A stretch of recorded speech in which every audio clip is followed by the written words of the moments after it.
Anda kembali bersama kami dalam editorial sepekan. Kita lanjutkan. Saya ke Pak Lukman Edi lagi ya, karena tadi terputus. Apa benar seperti kata Pak Yandri tadi ya, mungkin PKB ada komitmen sendiri begitu dengan Jokowi sehingga kemudian berubah pikiran dari sebelum mengatakan inkonstitusional PT 20%, sekini malah mendukung. Ya, komitmen PKB itu kan pendukung pemerintah, ya.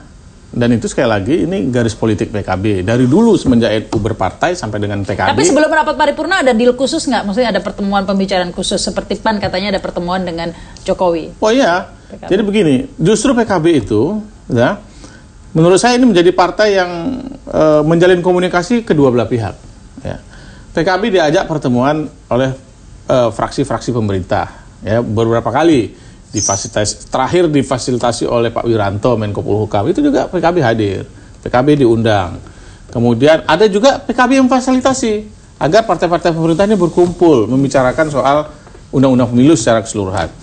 Kita juga memfasilitasi pertemuan yang non pemerintah, yang tidak mungkin misalnya Gerindra ikut, Demokrat ikut, kita galang itu pertemuan-pertemuannya dalam kerangka untuk itu tadi, kita ingin kebersamaan lah membahas undang-undang, apalagi PKB dalam posisi ketua pansus kan ya, jadi posisinya itu benar-benar posisi di tengah.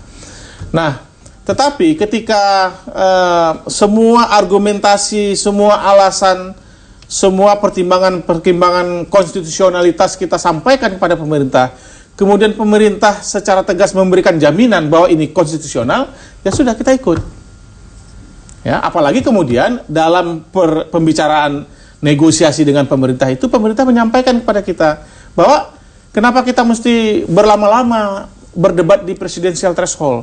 Toh pihak-pihak di luar, para ahli tata negara, LSM pemerhati pemilu, ketua-ketua umum partai politik baru, itu sudah bersiap-siap untuk melakukan judicial review ke MK.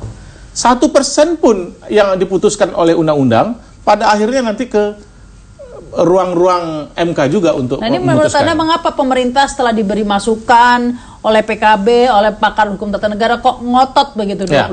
Pertama, pemerintah menyatakan kepada kita semua dan konsisten dari awal sampai akhir bahwa keputusan Mahkamah Konstitusi tentang keserentakan itu tidak berimplikasi langsung kepada hilangnya presidensial threshold. Tidak ditemukan pasal-pasal yang secara eksplisit menyatakan bahwa keserentakan itu atau presidensial threshold itu dihilangkan, ya. Ya, walaupun kalau kita baca secara lengkap ini agak belok ya memang ya, Bang ya, agak belok memang.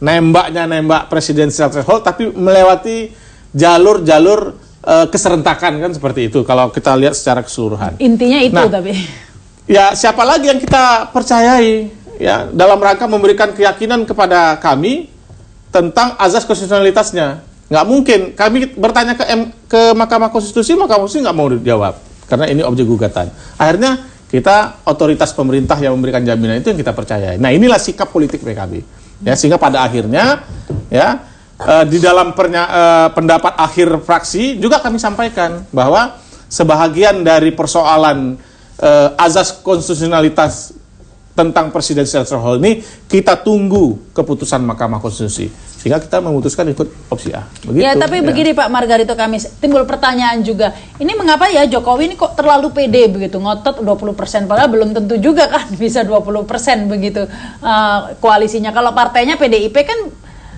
justru kata orang justru memberatkan Jokowi juga ini kan begitu. Ini siapa yang menginginkan? Dan ini juga memberatkan. Karena Pak Jokowi kan tidak punya partai kan. Nah ya. Iya. Dia kan berharap kepada Bang Lukman, Pak Caimin. Harus mengeluarkan energi dan dana juga untuk. Nah itu dia, lalu kan presidensial threshold begini besar, kan mereka bisa sandra dia. Karena dia tidak punya partai loh. PDIP belum tentu juga. Anda pikir misalnya PDIP tidak punya mimpi untuk menjadikan, katakanlah begitu ya, salah satu terahnya Bung Karno untuk menjadi presiden atau wapres misalnya. Atau calonnya, capres begitu, calon sendiri misalnya, kumpul dengan yang lain, belum tentu kan. Jadi ini memberatkan juga. Saya tidak tahu bagaimana kalkulasi mereka. Jadi ini bisa dikatakan murni keinginan partai politik pemerintahnya. Tapi kalau kita lihat sejauh ini kan tadi kan beliau sudah bilang gitu ya, presidennya, pemerintahnya yang kekeh pada 20% kan. Itu berarti kan, dan Pak Jokowi kan bolak-balik juga bicara bahwa kalau yang dulu kan sudah sampai 25%, kenapa kita balik lagi ke dulu gitu kan. Ya kenapa kita ubah lagi gitu kan? Ini kan sudah menghasil. Padahal dulu kan keadaan hukumnya berbeda dengan keadaan hukum yang hendak dilakukan di 2019 ini gitu. Jadi pijakan hukumnya dan rasio hukumnya menjadi berbeda. Begitu ya. Saya yakin sekarang mereka akan ngeyel, pemerintah ini akan ngeyel kalau kita tanya. Frasa pasal 6A ayat 2 yang bilang bahwa presiden dan calon wakil presiden dan calon presiden dan wakil presiden itu diusulkan oleh partai politik atau gabungan partai politik sebelum penyelenggaraan pemilu, sebelum pemilu yang mana? Pemilu 2014. Kalau yang dulu iya, karena pemilu pilpres dan pileg kan berbeda. Yang orang bilang sebelum pilpresnya, karena memang pilpres belum ada. Jadi pilegnya itu pakai sebagai dasar, yes, ada masuk akal. Begitu ya, itu satu. Itu pasal 6A ayat 2 begitu ya. Pasal 22E ayat 2. Pemilihan umum itu diselenggarakan untuk memilih presiden dan wakil presiden, anggota DPR, DPD dan DPRD. Itu sebabnya dulu di waktu perdebatan pasal ini di BP MPR, ini almarhum senior saya begitu ya, almarhum Slamet Effendius mengatakan bahwa pemilu kita nanti yang akan datang itu pemilu yang dilangsungkan untuk memilih 5 kotak. 5 kotak itu kotak presiden, kotak DPR, kotak presiden, wakil presiden, DPR, DPD, DPRD. 5 kotak. Nah, sekarang ini jadi mereka tidak akan dapat. Nah, karena itu memang itu satu ya. Yang kedua, Mahkamah Konstitusi pun tidak akan menemukan alasan untuk membenarkan 20% ini. Dari mana alasannya coba? Betul memang di dalam putusan Mahkamah Konstitusi itu tidak diatur, di dalam amarnya itu tidak mengatakan bahwa presidential threshold atau parliament threshold itu inkonstitusional. Ya, tetapi kan Anda tidak bisa baca putusan kayak begitu karena presidential threshold dan segala macam itu kan merupakan konsekuensi dari pemilu yang dulu itu dipisahkan penyelenggaraannya gitu.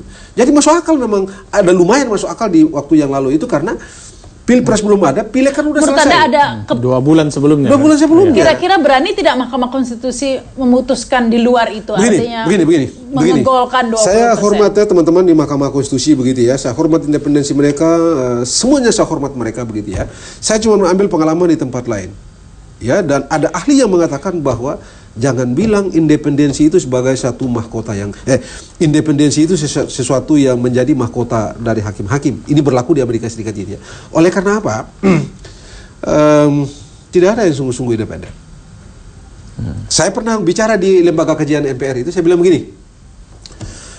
Kalau saya ini pengusaha besar atau saya presiden, misalnya, atau terutama saya pengusaha besar, saya tidak mau berunding dengan mereka-mereka ini. Karena berunding dengan DPR itu bicaranya panjang banget. Banyak sekali orang yang mesti kita berunding kan. Saya tunggu aja saya berunding di mahkamah di Supreme Court. Karena Supreme Court cuma 7 orang. Kalau di Amerika Serikat cuma 7 orang. Berunding aja di situ. Di 7 itu Anda tidak perlu berunding 7-7-nya. Anda cukup berunding dengan 4. Kan bisa voting. Menang deh saya. Biayanya lebih ringan, lebih simpel permainannya. Tapi saya tidak bilang bahwa pemerintah akan berunding dengan hakim-hakim di Mahkamah Konstitusi begitu ya. Karena saya yakin mereka memiliki integritas yang hebat. Walaupun kita tidak bisa kesampingkan juga bahwa presiden memiliki 3 pasukan di Mahkamah Konstitusi.